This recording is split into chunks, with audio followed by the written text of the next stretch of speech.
Elizabeth Clare Prophet, noted author, lecturer, and educator, interviews the special people who provide the missing dimension to the news that affects you. Courageous men and women from all over the world who have taken a stand for truth and justice and become spokesmen for the flame of freedom. Listen now as Elizabeth Clare Prophet and her guest discuss critical issues of the day. This week, Mrs. Prophet talks with ZECHARIA SITCHIN, author of The 12th Planet, The Stairway to Heaven, and The Wars of Gods and Men, who presents his case for a planet in our solar system beyond Pluto, whose astronauts have been visiting Earth for 450,000 years, and whose wars led to a nuclear holocaust in the Middle East 4,000 years ago. Welcome to Summit University Forum, where the flame of freedom speaks. Today our guest is ZECHARIA SITCHIN.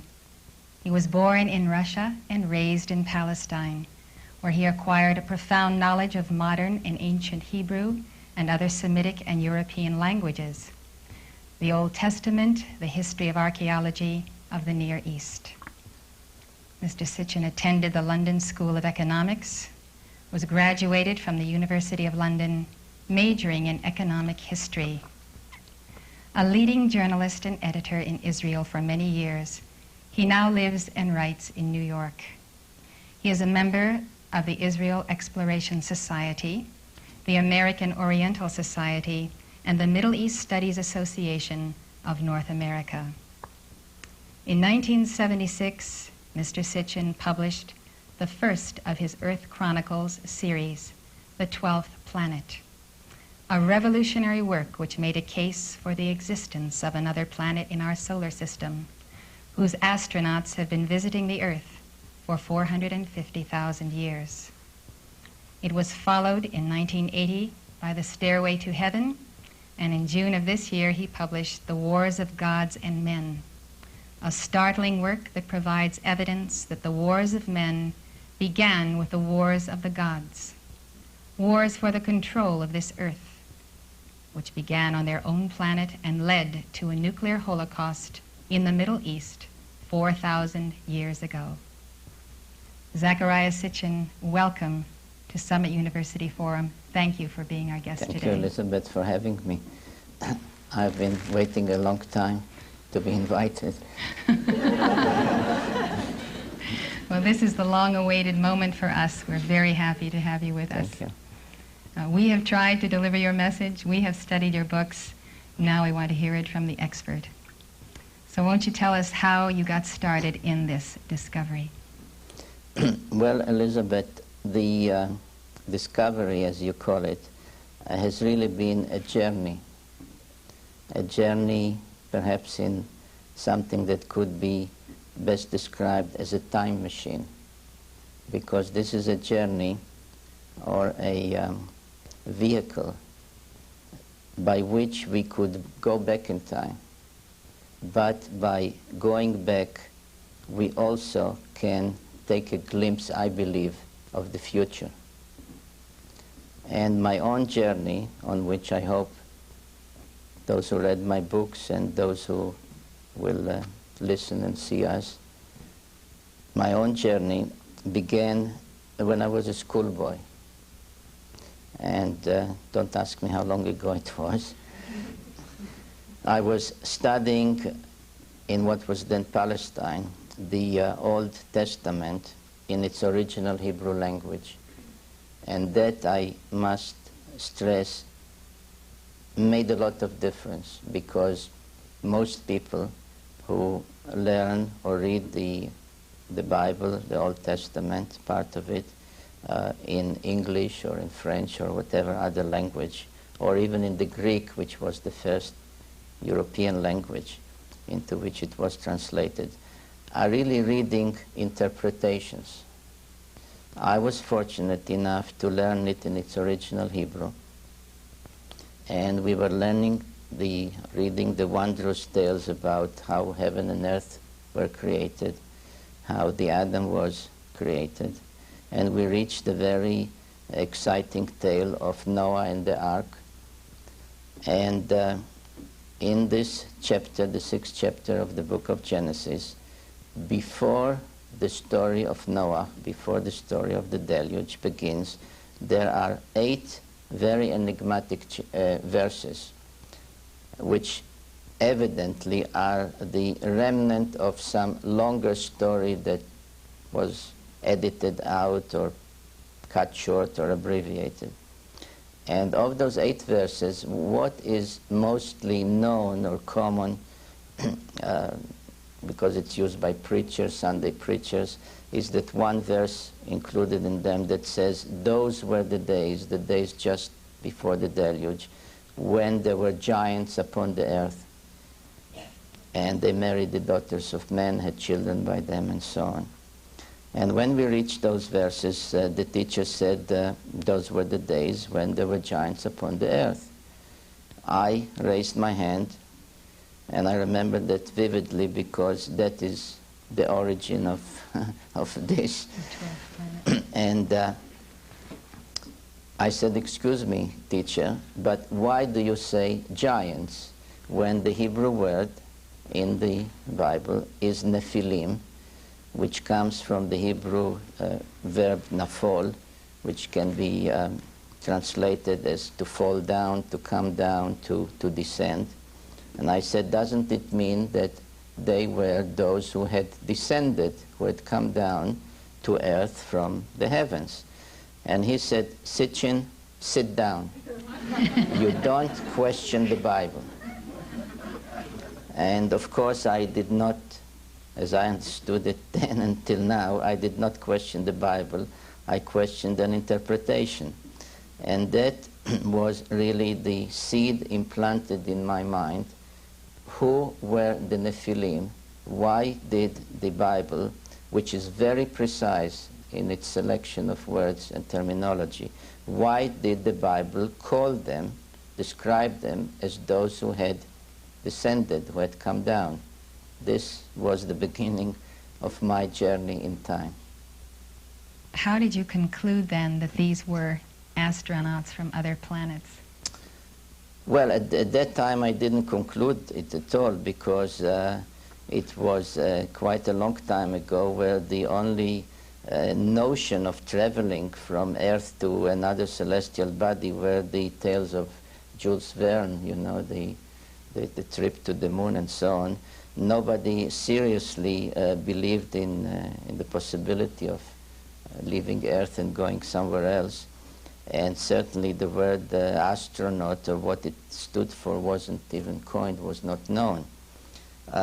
What I did was, as I grew up and became interested in archaeology and the ancient languages of the Near East and the other studies that were necessary to put these writings together, what I did is what I started to read up on biblical commentators, to see what the commentators in the 20th century, in the 19th century, and even in much earlier times, what have they had to say about those 6 or 8 verses, and how did they interpret the word Nephilim? Now, to my great surprise, I discovered that many commentators, even some who are interpreting or commenting on the Bible verse by verse, including one, for example, Dr. Sarna, whose commentary on the Bible is the textbook in the Jewish Theological Seminary in New York. And he comments on the Bible, on the, say, book of Genesis, verse by verse. When he comes to chapter 6, he just skips the 8 verses. He begins from verse 9. They don't exist.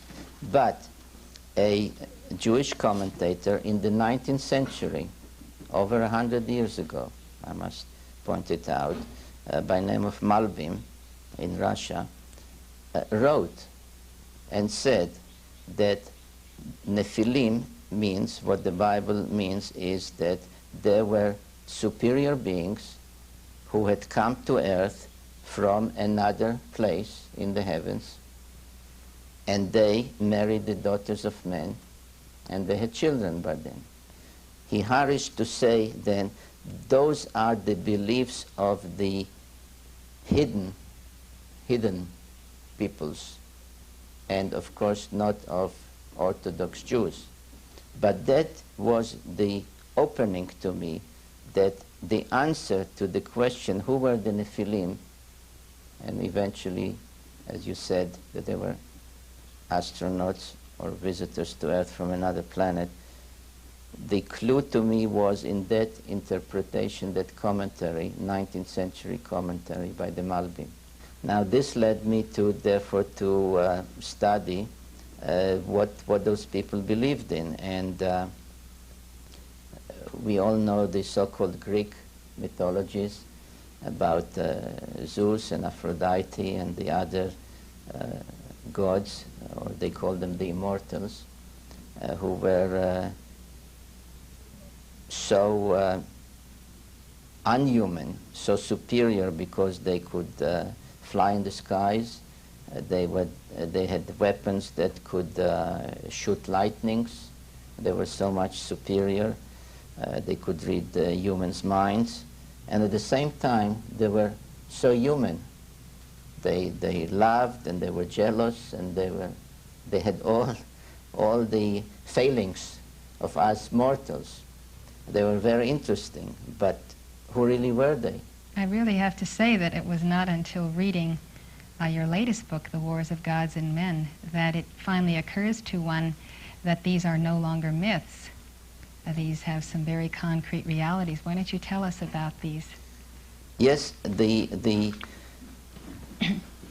to reach the answer to your question in this time machine, taking people back, what I found out was that the Greek, so-called Greek mythologies, and the Greeks were firm believers that the origin of their beliefs of their gods was in Egypt. They attributed it to the ancient Egyptians. As you know, Alexander the Great went in search of immortality. He started in Egypt searching for it. And as soon as he reached Egypt, he went to a very remote oasis in the western desert, because he was told that there he could hear an oracle confirming what he needed confirming. The reason he went to Egypt was that there was a rumor in the court of Macedonia that Philip was not his real father, that his real father was an Egyptian god by name of Ammon, which meant the hidden one, not hidden, but hidden, the hidden one. And he wanted confirmation of that, because if he were really the son of a god born by a human mother, he was entitled to become immortal, and he was seeking immortality. He went to that oasis, he heard some oracle, he entered the place alone. He came out and said, well, my semi-divine birth was confirmed to me, but about immortality I was told something that I don't understand, and I have to go on looking. He went to the south of Egypt, seeking an answer there. There he was told to go to the Sinai Peninsula, because he'll find the answer there. He didn't find it there, because there 2 angels in a tunnel guarding the waters of life told him to go to Mesopotamia, that he'll find the answer in Babylon. In Babylon he sought the word of the Babylonian god Marduk, but he didn't get it. And what he did hear in Babylon, finally explained to him what his destiny was. His destiny was to become immortal, but only by being remembered as a great conqueror, not physically.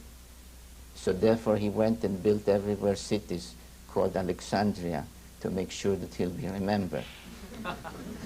So that was his immortality. So in a way, Elizabeth, what happened to Alexander the Great happened to me. I didn't go to ask or seek omens in all those places, but I found them in the ancient texts, which are the basis for my writings. Wherever you start your journey, in Greece, in Egypt, among the Hittites, you end up in Mesopotamia. The end of his journey, and he died there in Babylon, the end of his journey is the beginning, or should be the beginning, of our journey. So we come to Sumer. We come to Sumer. The right word should really be Shumer. That is the Hebrew word for it.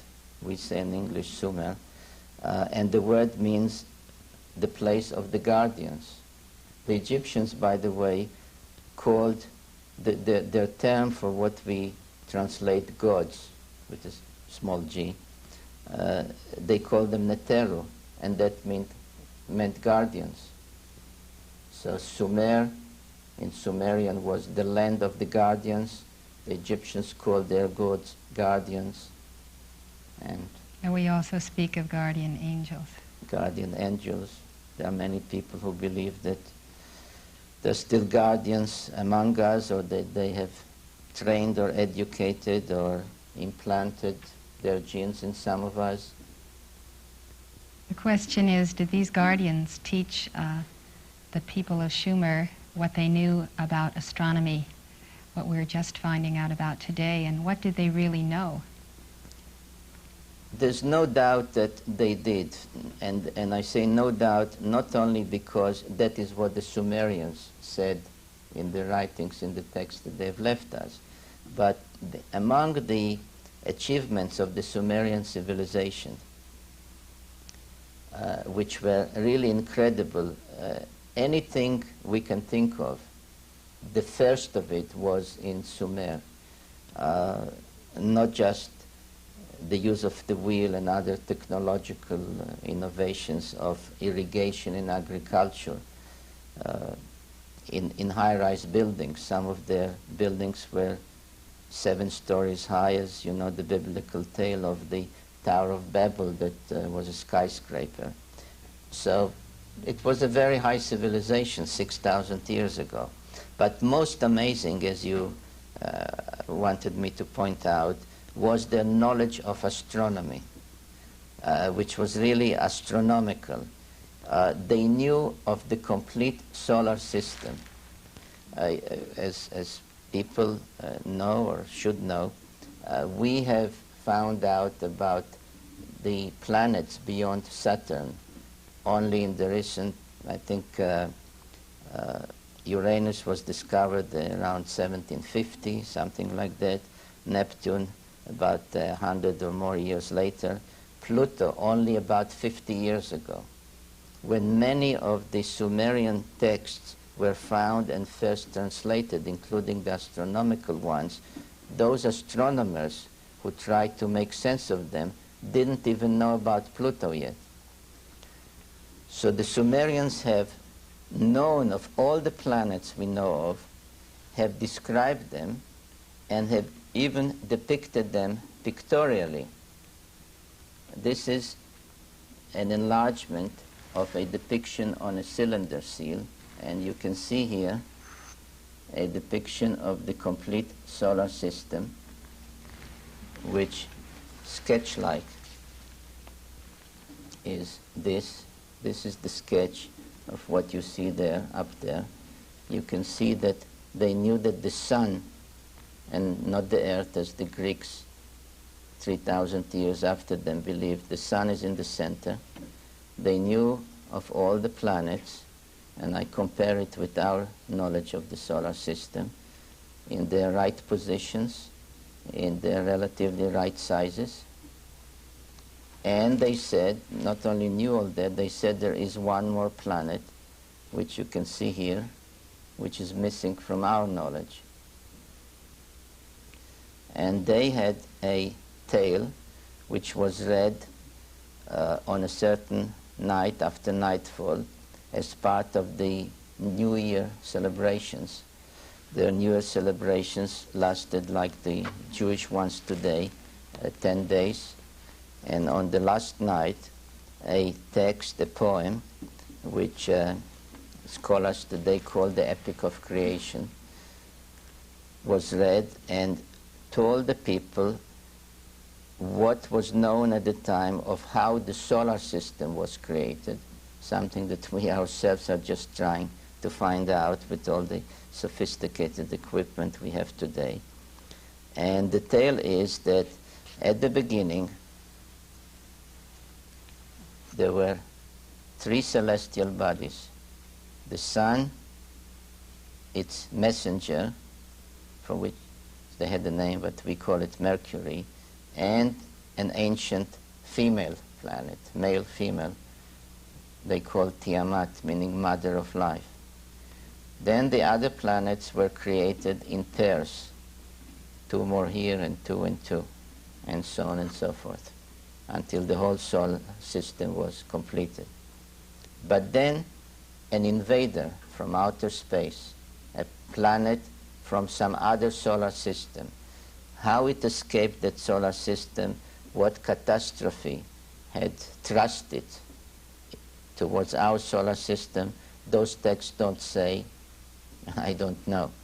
But it came, it entered our own solar system, and as it was drawn into our solar system, ended up colliding with Tiamat, with that other olden planet, breaking it in two. One half was smashed to bits and pieces and became the comets and the asteroid belt. One of the puzzles that our astronomers have no answer for is why the comets orbit in an orbit counter to the one of all the other planets. And the answer is that the invader, whom the Sumerians called Nibiru, the Babylonians named it Marduk, that invader has this clockwise orbit, whereas all the other planets have a counterclockwise. So when it smashed Tiamat to bits and pieces, half of it, it pulled all those bits and pieces, the asteroids, the comets, into the kind of orbit that it had. On the next orbit, returning to the what they called the place of the celestial battle, it thrust Earth to a new orbit, and Earth is really, according to the Sumerian tales, the unbroken half of Tiamat. This answers again many puzzles. For example, why on our planet all the continents began on one side? You know, the Platonic theory that the plates are spreading, but originally they were all on one side. On the other side, as we know, still to this day, there was this huge cavity, which is to this day still the Pacific Basin covered with water. In the process, Earth, this half, pulled with it the chief satellite of Tiamat, which they called Kingu, which we call the moon. So the moon is a remainder, unbroken remainder of Tiamat, pulled to a new orbit with the unbroken half, which became the Earth. This was their cosmogony, which they read and repeated, and was like their declaration of faith once a year as part of the New Year celebrations. They said, what happened to the invader, to Marduk itself? They said it got caught in a vast elliptical, almost comet-like orbit, returning to our vicinity once every 3,600 years.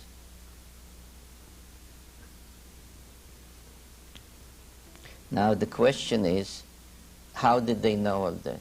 This was the puzzle that I faced when I found out that this was their extraordinary, amazing knowledge.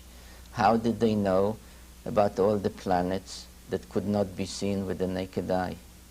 How did they know about this planet Marduk that orbits so far out that certainly cannot be seen?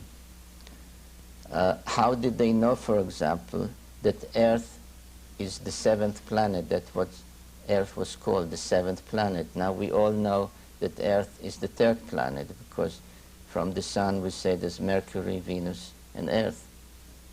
Now, if, however, you count from the outside in, if somebody who devised the system of numbering began with Pluto and said Pluto is number 1 and Neptune is 2, Uranus is 3, Saturn is 4, Jupiter is 5, Mars is 6, Earth is the 7th planet. So all this evidence coming together led to the question which the Sumerians themselves have answered. And they said, those who had come from that planet, they told us all that. So if you say there's no such planet, and the question is there or isn't, and we can go into that too. If you say there's no such planet, so how come the Sumerians knew all that about all the other planets of which we do know? If there is such a planet, they say we know about it because those who came from it told us. So it's like a hermetically sealed circle. If you accept the circle here, you must complete it. About 2 years after my first book, The 12th Planet, was published, that astronomers at the U.S. Naval Observatory in Washington have concluded that Pluto has a satellite, a small moon. Now that sounds like an insignificant discovery, so what? But that meant to them that Pluto alone could not account for disturbances, for perturbations, as they call it, in the orbits of the 2 planets neighboring it, Neptune and Uranus. And then they postulated that the only way this could be explained is that there must be one more celestial body beyond Pluto. They called it Planet X. Planet X meaning 2 things: the mystery planet, the one we don't know about, and also the Roman X10, the 10th planet. Because if you don't count the sun and the moon in the number of celestial bodies, then there are only 9 planets of which we know, plus Planet X, plus the 10th one. The Sumerians, for reasons which they explained, the sun, as they showed in their Epic of Creation, was the first member of the solar system, the central one.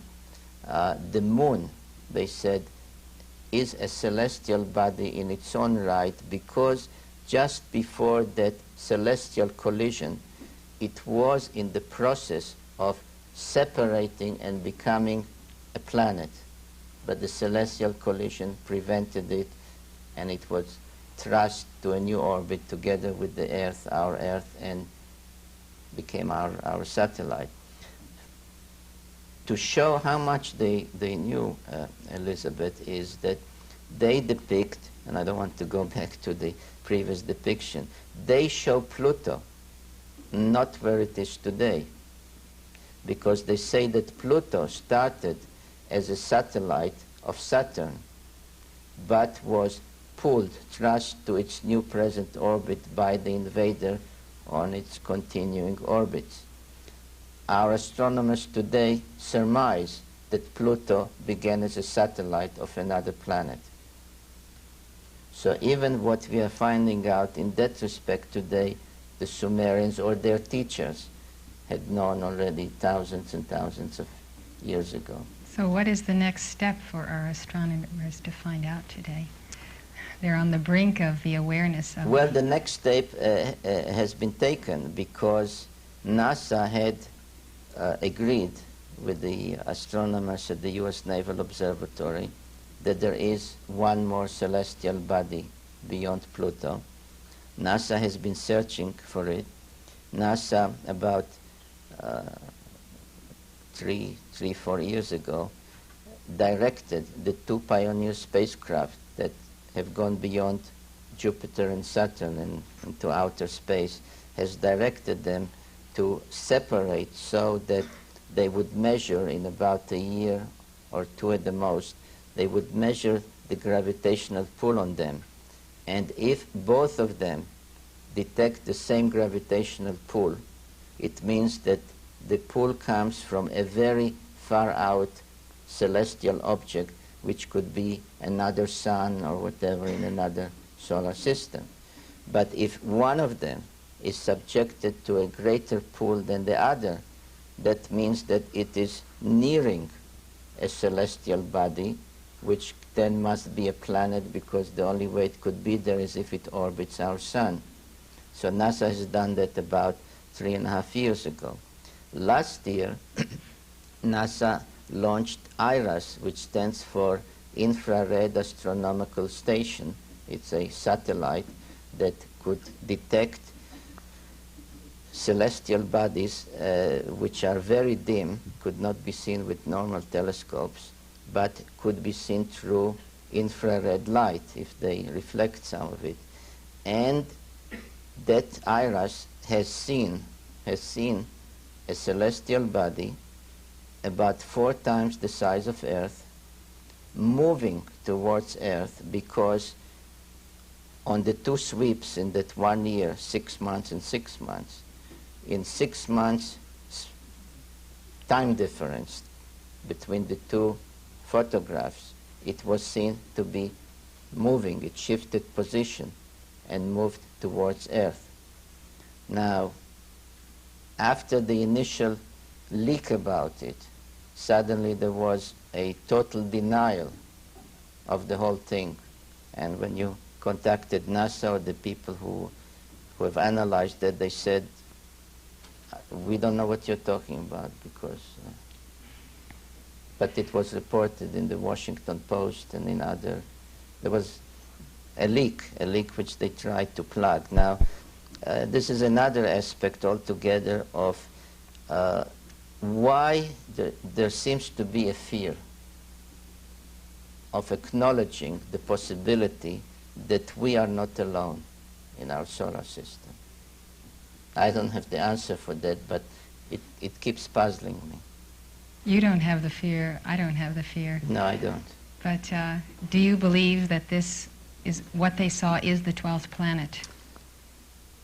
What I call the 12th planet, what they call Planet X. You're convinced they're one and the same? Well, I would really be amazed if there are 2 unknown bodies. Amazed for 2 reasons. It would be a tremendous coincidence. And secondly, I believe so much in that the Sumerians knew what they were talking about. And if they said 1 more, I take their word for it. So can you give us an estimate at the expected time of arrival of this 12th planet? Well, it's not an easy question to answer, and one would have to get very technical in trying to answer it. I will try to answer it in my next book, because the 3 books are part of a 4-book concept under the overall umbrella title, The Earth Chronicles. It's not easy to answer because the planet, contrary to what many who may have even read my books, or many believe, does not just appear here like a comet, you know, that we can see it for 1 night or for 1 month and that's it. When it was seen, and there are even pictorial depictions of it by the Sumerians, it is depicted as a radiating planet that radiates its own heat and its own halo. Its symbol, by the way, was the cross. So the cross is not a symbol that began at the time of Christ. It goes back at least 6,000 years. And they saw it. There are texts that describe its progress in the skies as from the point that it could be seen until it disappeared. And that, as far as I can guess at the moment, may have lasted hundreds of years. Now, that does not mean that the visits or the landings or the comings and goings by the Nephilim, if we are to call them by their biblical name, that they exactly coincided, because they could have landed. That again involves space mechanics and space travel and other considerations on which I spent some time and got some help from people more expert on that than me. they could have landed on Earth before the planet could be observed if they chose one way of space travel. They could have landed after it was observed. Whichever way, they had to catch up with it once it was seen. So when is it coming back is really not a precise question. It's maybe a theological question, maybe a moral question, maybe a question that can affect our lives, our behavior, it should, but it's not one that's easy to answer. And hopefully when I write the fourth book, I'll be your guest again and we can go into that. By all means. Now, it could then be observable for as much as 600 years before it would have any consequence. Right, could well be right. Now, are we leading to the point that in those days, just before the flood of Noah, which you have said was triggered by the passage or the crossing of the 12th planet, in those days the presence of Nephilim would indicate that they came in advance of the arrival of the planet? Oh yes, according to the Sumerian sources, and that part of the, you see, each of my books can be read independently because there's enough information or enough of a basis in each one of them to understand. Each one of them looks at the story of what happened on Earth from a different viewpoint. The first one dealt mostly with the need, which I felt, the need to produce the evidence of what the Sumerians knew and the conclusion that there is one more planet from which others had come to Earth. The second book, The Stairway to Heaven, dealt with the same story but closer and closer to our times, to what some would even call historical times, because it deals with the adventures of a Sumerian king called Gilgamesh, of whom we know exactly when he lived, when he reigned at about 2700 BC, where he reigned, and Egyptian pharaohs who also went in search of immortality like Gilgamesh in afterlife. And that book therefore continues the story, but from the viewpoint of why did man search then and still searches for immortality? Why did people believe in antiquity that if they could join the so-called gods, if they could be taken aloft like Enoch was, or like the prophet Elijah, why would they then escape mortals' fate to die? The third book, which still takes the story ever closer to our times, again takes another look at the same story, more closer to our times, but a different look, and that is, why are there wars on Earth? Was man born a warrior? Do we fight because that's how we were born, to fight with each other? Or were we taught warfare? Were we made to fight wars? So the story, though it's looked at from different angles, really takes in each book the story from one time period to another, and it begins almost 500,000 years ago. It begins almost precisely 450,000 years ago, because then it was that they landed on Earth for the first time. And the details of the landing are extraordinarily clear, because the leader of the landing party, who was a great scientist in all fields of science, was known. His name was Enki. He led a group of 50 astronauts. We know how they landed because they splashed down in the waters of the Persian Gulf. We know where they set up their first Earth Station number 1. We know what they called it. They called it Eridu, which literally meant home away from home. And all the names for Earth, even in English, but certainly if you take the German word Erde and the Persian word and even the Hebrew Eretz, they all come from that name, Eridu. Eridu, Erde, earth, and that's how we look. The god Enki.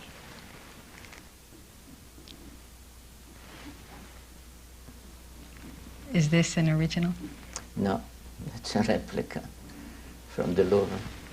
Well, speaking of replicas, why don't you tell us the creation story of these Nephilim and how they went about creating Homo sapiens?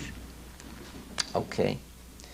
It has to do with what you see here. This is the only statue or statuette of one of them, there were many, that has gold on it. And the reason is that it indicates the purpose for which he had come to Earth. As far as I could make from those tales, their planet was losing its atmosphere. They were at risk of annihilation, of seeing all life end on their planet. Due to various tales and circumstances, a court upheaval, and there's a very interesting Hittite tale that gives the information.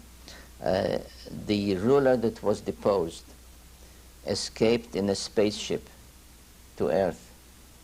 And I say spaceship not only because that was the only way to go from one planet to another, but also because those spaceships were depicted. And if there's anyone who still doesn't believe anything I'm saying, here is a 5,500-year-old depiction of a spacecraft. And we know exactly where it was, because it was between Mars, a six-pointed planet, because Mars was the sixth planet, and between Earth, whose number was 7, and you can see the 7 dots, and the moon accompanying the Earth. And this is one astronaut on Mars speaking to or being welcomed by someone on Earth. You see the wings to indicate he was an eagle. Their nickname was the Eagles, those who manned the spacecraft. And this is a spacecraft with its solar panels, as if you're looking at the design by NASA engineers. Where was this record found? In Sumer. All these are Sumerian artifacts. How long have we had those tablets, that particular one? Well, this tablet, which is found in the Hermitage Museum in Leningrad, was found almost 100 years ago, is known, has been published, was not found by me, but when you ask the scholar what does it depict, they say this is a mythological scene. That's what they say. So that deposed ruler escaped. What was his name? His name was Alalu. Alalu. Alalu. Deposed by Anu. Deposed by Anu. And he escaped to Earth in a spacecraft. He crash-landed, according to the tale. And when he was on Earth, he discovered that Earth has gold. We don't know yet, but according to the Sumerians, Earth is the only place in the solar system that has gold. And maybe our scientists will confirm it in time. So in order to ingratiate himself, in order maybe to be allowed to rejoin civilization, he informed the people on Marduk, on Nibiru, on the 12th planet, that there's gold on Earth, and gold could be used to assure their survival, because by suspending gold particles in the atmosphere, they could protect it from further dissipation. So it was that they decided for Enki to lead a mission to Earth. And the first idea, and it's also depicted in Sumerian depictions, which I reproduce in my books, the first idea was to extract the gold through some sophisticated process from the waters of the Persian Gulf. But this didn't work, or they didn't produce enough, whatever it was, so that on the next orbit of Nibiru Marduk, when it was closest to Earth, both Anu, who was now the leader on Nibiru, and a son of his, who was given the epithet name Enlil, meaning Lord of the Command, came down to Earth. Enki was also one of his sons. His name, epithet, meant Lord Earth. As it happened, both of them were only half-brothers, and many of the conflicts and the wars on Earth, and we can get further down the road into that, were due to the fact that there was this rivalry, conflict between two half-brothers. But when they came down, a decision had to be made whether to abandon the whole project and risk ending their civilization, maybe ending all life on their planet, or trying to obtain the gold in some other way. They knew by then that gold could be mined in southern Africa, in what was in recent times Rhodesia. Mines were found there, by the way, that have been dated to 30, 40, even 80,000 years ago. But I'm talking about 400,000 years ago. And a decision was made to start mining the gold in southern Africa. For that purpose, more of them came to Earth. In the end, there were a total of 600 on Earth. They were called, those who were on Earth were called Anunnaki, literally meaning those who from heaven came to Earth, which is exactly the meaning of Nephilim, those who had come down to Earth.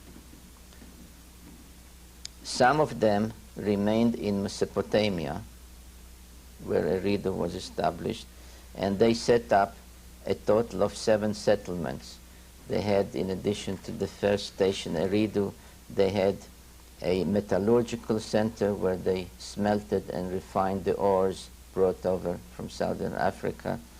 They had 2 beacon cities for the landing of the shuttlecraft.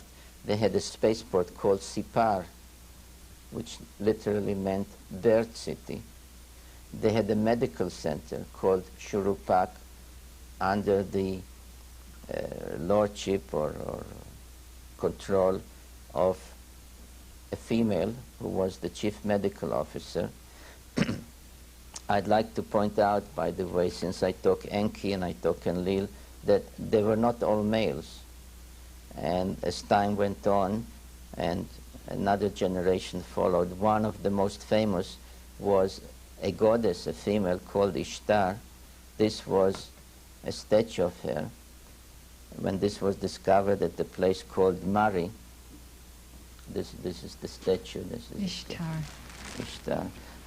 In a place called Mari, the archaeologists who discovered it took a photograph standing around the statue, and at the first glance you don't realize it's a statue because it's lifelike, it's life-size, and it's as if a woman is standing among them, but this is the statue. Now if you look at the design of what she was wearing, and you can see her helmet, especially from the back, you can see that she had a neck pack, some instrument panel. You can see something that looks like earphones. The 2 horns served no doubt as antennas. You see a hose, maybe for oxygen or for whatever other purposes. So this is obviously a pilot's or an astronaut's garb. There was another picture of her.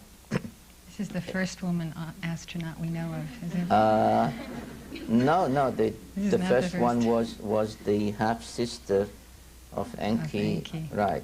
She was 3rd generation on Earth. Here's another depiction of her. and she looks like a World War I pilot, doesn't she? Definitely.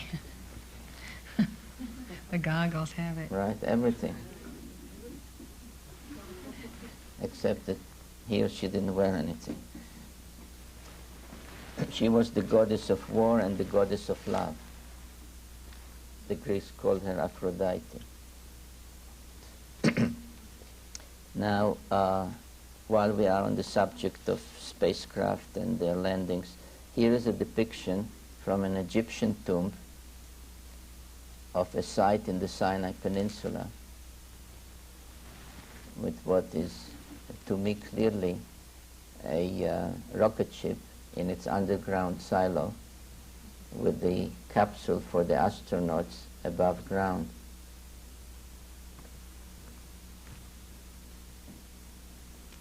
So it's subterranean. In the Sinai Peninsula, right. So they came here about 450,000 years ago in search of gold. They brought 600 of them down. 300 of them, who were called Igigi, meaning those who observe and see, stayed in orbit, in Earth orbit, operated Earth stations, shuttlecraft, and were involved in taking up and transferring to motherships the gold, the refined gold, bringing down supplies, astronauts. People went back and forth. Now at some point, and the date is stated in the Sumerian writings, those who were working in the gold mines mutinied, and the tale of their mutiny in a text which scholars call the Epic of Atrahasis is told again in very great detail, almost as if somebody was describing the July 14th in France, the march on the Bastille, the day of the revolution, how they marched with torches, how they put their tools on fire, how they surrounded the home of the commander of Enlil and actually held him in house arrest until a council of all the leaders was held. And the other leaders, not Enlil, but the other leaders said, they're right. This work is really so back-breaking, so such hard toil that it can't go on. So again, the question was, as once before, to abandon the whole project, which was necessary, or to find another solution.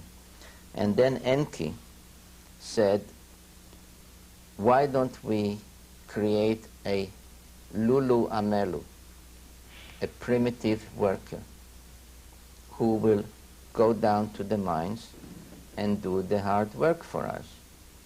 So it has to be a being that has intelligence, that has hands, that can hold tools, that can understand instructions, that can do what it's told. And the other said, well, where do you find on earth such a being?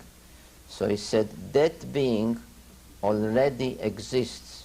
These are actually his words, as written down 5,500 years ago by the Sumerians.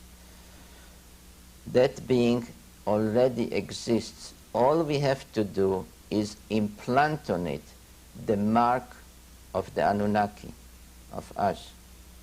And there are texts, very detailed texts, of which the biblical tales are just mentions of, how they went about engaging in genetic manipulation, taking the egg of a female ape woman, implanting in it the genes of one of their own young males, in what we call today an in vitro process. And once the egg was fertilized with this combined genetic material, they implanted it in the wombs of one of their own females, not back in an ape woman. There was a lot of trial and error. The first beings that were born as a result of that were defective, without hands or without some other limbs or without eyesight. It was not instant success. But after trial and error, they arrived at what they called the perfect model. These are the Sumerian words, a perfect model. And then they started to use that genetic combination by implanting those fertilized eggs in what the text term birth goddesses, 14 at a time, 7 male, 7 female, 7 male, 7 female, until they started to produce us, Homo sapiens, 300,000 years ago. You've been watching Part 1 of Summit University Forum with Elizabeth Clare Prophet. Mrs. Prophet's guest today has been ZECHARIA SITCHIN, author of The 12th Planet. Don't miss Part 2 of this controversial discussion, as Sitchin continues to present his case for astronauts who have been visiting Earth for 450,000 years, and whose wars led to a nuclear holocaust in the Middle East 4,000 years ago. The views expressed by those interviewed at Summit University Forum are not necessarily those of Elizabeth Clare Prophet or the faculty of Summit University. The preceding public access program has been presented through the assistance of Summit University, Box A, Malibu, California, 90265. If you would like to know more, call this number or write this address.